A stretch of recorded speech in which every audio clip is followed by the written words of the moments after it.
Bonjour, je suis Danielle Thierry, je vous présente Cannibale, qui est un livre policier écrit pour les jeunes adultes, grands adolescents, aux éditions Syros. Je vais vous lire le premier chapitre. C'est moi, Roxane. Je suis une fille comme les autres, mais personne ne m'aime.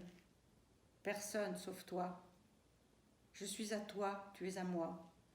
Nous sommes les deux moitiés d'un fruit et le produit d'un amour sans bornes. J'ai mal au cœur, au ventre, mal à tout. Mal partout où tu es, et tu es partout. Et toi l'autre, je te le dis, il est à moi, et personne ne nous séparera. Personne d'autre que moi ne l'aimera comme moi. Je le jure, sur la tête de ma mère morte. Premier jour. Clément rétrograda après le virage qui marquait l'approche du lac des Corneilles.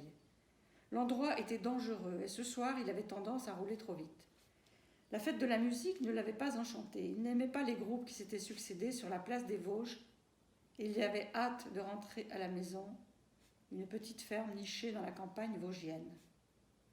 Au grand désespoir de Rosa, qui, elle, aurait voulu prolonger les agapes de cette nuit de solstice d'été, la plus longue de l'année. Il n'était même pas minuit, et, rencognée dans son siège, elle boudait en faisant semblant de dormir. Au sortir de la courbe, la route devint luisante dans la lumière des phares de leur vieille Renault. Il n'avait pas plu de la journée pourtant, mais ici, dans cette forêt dense et sauvage, l'humidité se posait toujours dès que la nuit tombait. Rosa sursauta quand le véhicule fit une embardée. « Ah !» cria Clément en s'arc-boutant sur le volant, tout en enfonçant la pédale de frein. « C'est quoi ça ?» Rosa se redressa sur son siège et d'abord ne vit que la bande de ciel entre l'alignement des sapins centenaires dont les cimes noires frôlaient les nuages. Le coup de frein de Clément la propulsa en avant. Elle ouvrit la bouche sur un cri qui avorta parce que la ceinture de sécurité venait de lui scier la poitrine en deux. Le souffle coupé, elle retomba contre le dossier du siège, incapable de proférer un son. Incapable surtout de râler après son compagnon qui conduisait, selon elle, de plus en plus mal. Elle ne put que tourner les yeux vers lui et son expression la laissa interloquée. Elle suivit son regard. En plein milieu de la route, silhouette floutée par la diffraction des ondes lumineuses, une étrange créature se tenait debout. Une personne, à première vue, mais impossible de déterminer de qui il s'agissait. À 1 mètre du capot de la Renault, il s'en était fallu de peu pour que Clément ne l'envoie valser dans le décor. Immobile, irréelle, comme tombée du ciel, elle ne broncha pas quand, après qu'ils se furent brièvement consultés, les deux passagers du véhicule se décidèrent à déboucler leur ceinture, à ouvrir leurs portières et à descendre à l'unisson.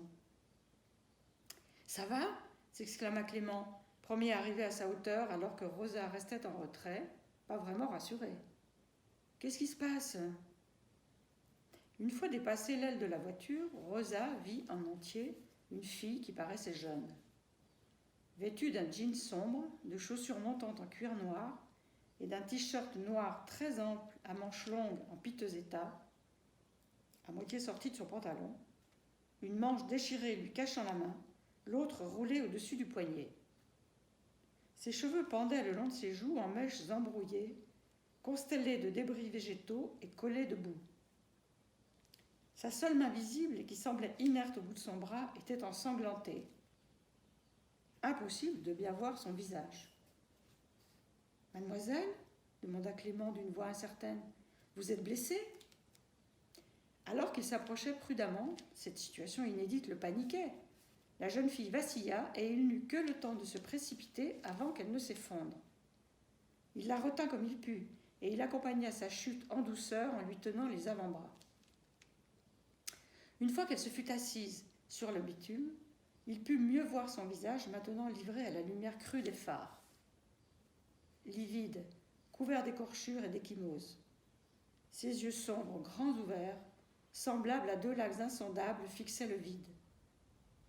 Elle pouvait avoir 16 ou 17 ans. Malgré lui, Clément fut secoué d'un frisson. L'expression de cette fille était terrifiante, comme si elle avait rencontré le diable, qu'elle avait longuement livré bataille avec lui et ne s'en était pas sortie victorieuse. Rose, elle, avait déjà attrapé son téléphone pour appeler les secours. À la salle de commandement des pompiers, on lui promit de faire vite et d'envoyer une ambulance du SAMU. En attendant, Rosa et Clément s'interrogèrent sur ce qu'ils devaient faire. Il ne faut pas bouger un blessé, dit-on. Mais, à part sa main, elle n'avait pas l'air gravement atteinte. Choquée, c'était évident, avec ce regard pétrifié, comme passé de l'autre côté du miroir. Rosa enleva son gilet pour le poser sur les épaules de la jeune fille qui poussa une plainte sourde. « Vous avez mal » s'affola Rosa. « Où ça ?»« Vous vous appelez comment ?» demanda Clément un peu stupidement. Un son incompréhensible sortit de la bouche de l'inconnu. Rosa se pencha vers elle.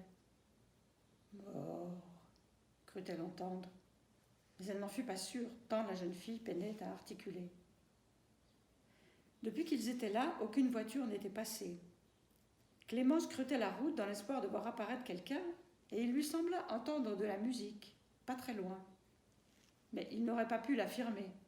Ce pouvait aussi bien être l'effet de son imagination ou le bruissement des branches à cause de la bise qui s'était levée. Rosa était toujours tout près de la fille, et Clément eut un mauvais pressentiment. Il eut un peu honte de réaliser qu'il en était presque à regretter de s'être arrêté. Tout cela ne lui disait rien qui vaille. Il s'apaisa un peu quand il aperçut au loin les flashs bleus de l'ambulance et qu'il perçut le son de la sirène. Il ne fallut pas longtemps au médecin du SAMU pour évaluer que la jeune fille, en état de choc, présentait des blessures un peu partout sur le corps, sans toutefois qu'il n'en décèle à première vue de très sévères. Il demanda à un infirmier de sortir le brancard et la fit allonger après s'être assuré qu'elle respirait correctement et que, en dépit d'un état de faiblesse manifeste, ses constantes vitales n'étaient pas en dessous de la normale. Il suivit des yeux le chargement de la blessée dans l'ambulance et monta à son tour à bord. Plantés au bord de la route, inutiles et désemparés, Rosa et Clément entendirent ce que le médecin disait à l'infirmier. Cette fille avait probablement été agressée, il fallait prévenir la police.